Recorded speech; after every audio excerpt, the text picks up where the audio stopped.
করে নিতে হয়, না তো হবে না। যে দেখেন এভাবে করে নিবা। আমি এখন পানি দিয়ে নিব। এই যে দেখো আমি পানি দিচ্ছি কিভাবে। তো পানিটা দিয়ে সুন্দরভাবে এটা গোলাতে হবে যাতে দানা দানা না রয়।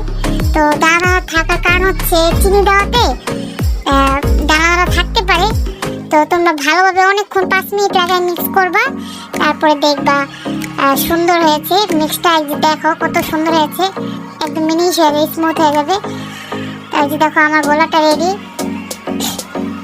তোমরা এইভাবে করবা, তা আমার মতো যদি করো তাহলে সুন্দর হবে। তো এখন কড়াইতে আমি তেল দিয়ে নিচ্ছি। আর এই সন্দেশ পিঠা বানাতে অনেকগুলো তেল লাগে, তো আমার যতটুকু লাগবে আমি ততটুকু দিয়ে নিচ্ছি, তোমরাও দিয়ে নিবা। আর হচ্ছে দেখো এখন এই গোলাটা দেখো কত ঘন হয়েছে, মানে বেশি ঘন করবা না, এই যে এরকম রাখবা। তো আমি এখন এক পিঠা বানিয়ে দেখাচ্ছি তোমাদের। দেওয়া মাত্র দেখো পিঠাটা কত